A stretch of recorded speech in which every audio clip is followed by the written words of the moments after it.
चेतावनी दे रहा हूं कि जिस तरह से अमर्यादित आचरण कांग्रेस पार्टी द्वारा, राहुल गांधी द्वारा और उनके जो वरिष्ठ नेता हैं उनके द्वारा किया जा रहा है, यह कतई उचित नहीं है।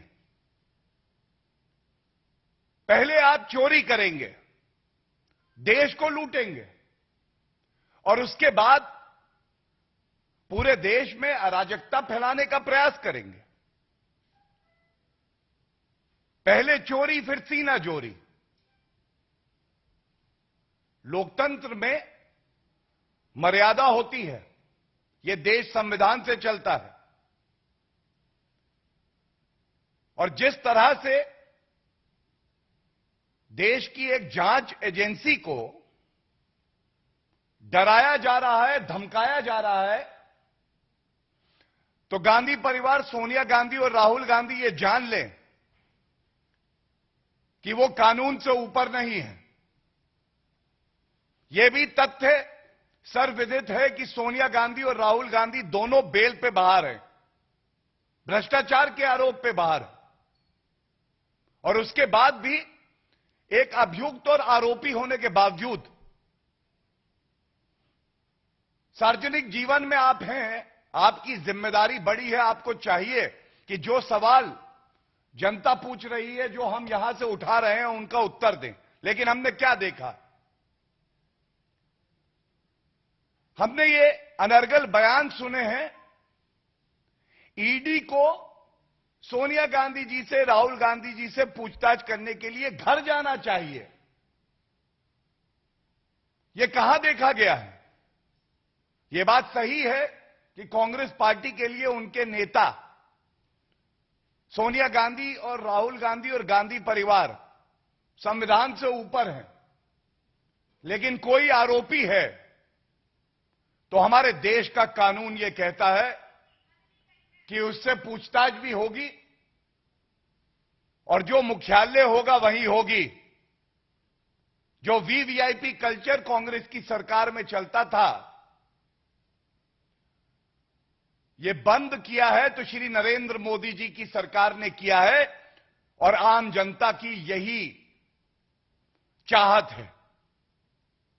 मैं सबसे पहले कहूंगा कि आप शब्दवीर मत बनिए, आप तथ्यवीर बनिए। तथ्य ऐसे दीजिए जब जनता सुने तो कहे कि हां, बात तो सही कही गई।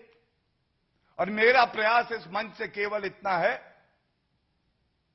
कि सबसे पहले मैं यह दिखाना चाहता हूं, निचली अदालत में आपको बेल मिली।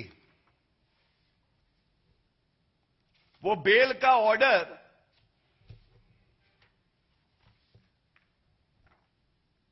आपको एक आरोपी मानता है। 19 दिसंबर 2015 आप दिल्ली उच्च न्यायालय गए और इस प्रार्थना से गए कि जो मामला चल रहा है, ये राजनीतिक द्वेष का मामला है, इसे समाप्त किया जाए, रद्द किया जाए। और मैं समय नहीं लूंगा क्योंकि ये आदेश आज सुबह जब मेरे साथी ने प्रेस से वार्ता करी तो ये पढ़ा। दिल्ली हाईकोर्ट ने कहा कि ये मामला रद्द नहीं होगा, लेकिन एक लाइन में सर्वोच्च न्यायालय का आदेश लेके आया हूं, यह जरूर पढ़ूंगा और उसके बाद वो सवाल पूछूंगा जो जनता पूछ रही है। 12 फरवरी 2016 सर्वोच्च न्यायालय, पहले पृष्ठ पे क्या लिखा है? याचिकाकर्ता सोनिया गांधी जो एक्यूज्ड है, इन्होंने मांग करी मामला रद्द हो। सर्वोच्च न्यायालय ने जो कहा वो लाइन मैं जरूर पढ़ूंगा। Insofar as the determination rendered by the High Court in rejecting the prayer for quashing the proceedings against the petitioners is concerned, we find no justification in interfering therewith. हम हस्तक्षेप नहीं करेंगे। तो मेरा पहला सवाल आपसे यह है क्या सर्वोच्च न्यायालय में, उच्च न्यायालय में सोनिया गांधी और राहुल गांधी की आस्था नहीं है? क्या आपकी आस्था इस देश के सर्वोच्च न्यायालय और उच्च न्यायालय में नहीं है? ये बताइए जनता को। इसके बाद यह बात सर्वविदित है कि किस तरह से जो अब इस दुनिया में नहीं है, कांग्रेस पार्टी के वरिष्ठ नेता रहे, गांधी परिवार के करीबी मोतीलाल वोरा जी पे ठीकरा फोड़ा जा रहा है। हमें तो कुछ पता ही नहीं है। जो भी किया मोतीलाल वोरा ने किया। मैं एक बात और प्रश्न उठाता हूं विधिक तौर पे, और इसका उत्तर राहुल गांधी अगर देंगे तो देश की जनता को अच्छा लगेगा। क्या यह सत्य नहीं है कि 38% की जो शेयर होल्डिंग है वो सोनिया गांधी की है और 38% की शेयर होल्डिंग जो है वो राहुल गांधी की है यंग इंडिया में? दोनों को जोड़िए 76%। और कानून ये कहता है कि 50% से ज्यादा 51% पे आपका कंट्रोलिंग स्टेक होता है।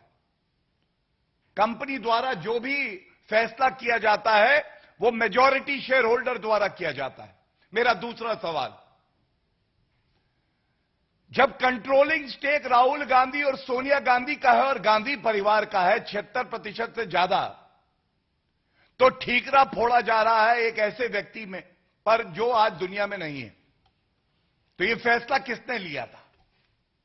यह जो घोटाला हुआ, घपला हुआ, मनी लॉन्डर किया गया, यह किसने किया? यह दूसरा सवाल है।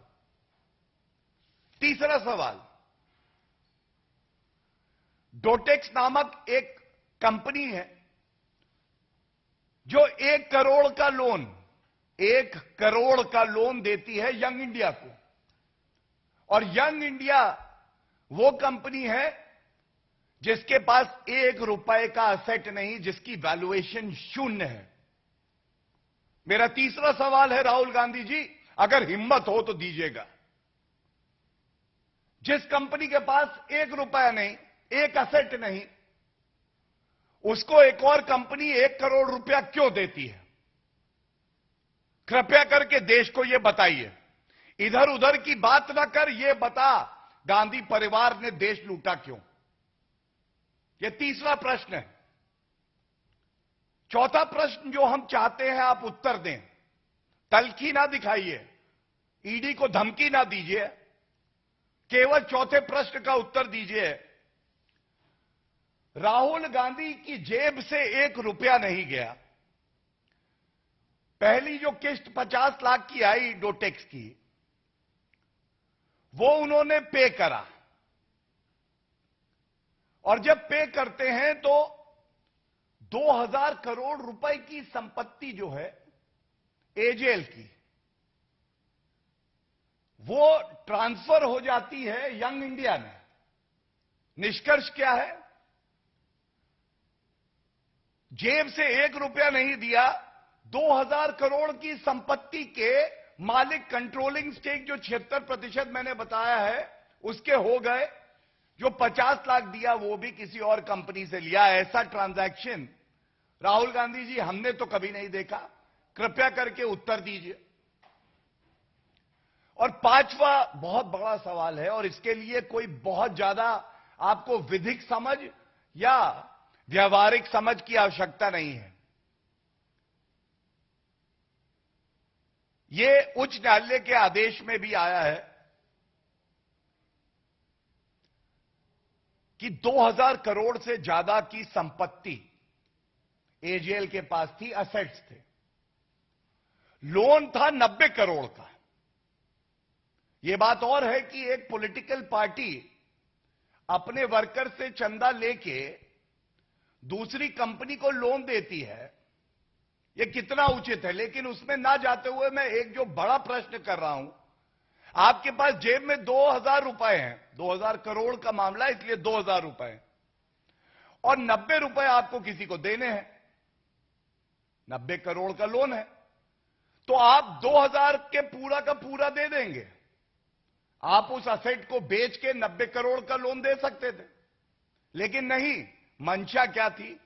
मंशा यह थी कि ये 2000 करोड़ की जो संपत्ति है, ये किसी तरह से यंग इंडिया में पहुंच जाए। ये मेरा 5वां सवाल है, और मैं बड़ी जिम्मेदारी से आज ये बात कहता हूं। ये सवाल देश के सवाल हैं। आप ये जो बार बार कहते हैं,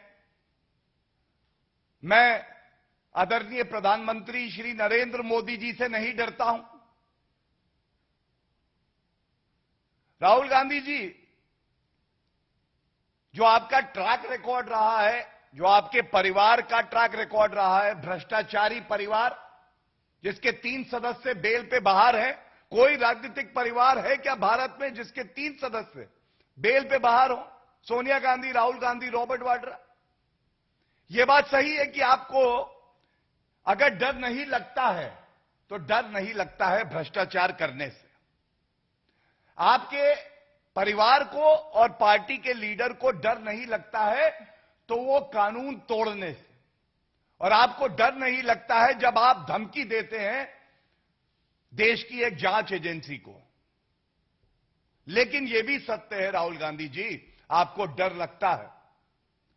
आपको कानून से बहुत डर लगता है, क्योंकि अगर कानून से डर ना लगता होता, और आपका यह आरोप है कि राजनीतिक द्वेष से यह सारा मामला चल रहा है, तो आप सबसे पहले एक नागरिक की तरह न्यायालय का दरवाजा खटखटाते, एक आदेश लाते और कहते, ये देखो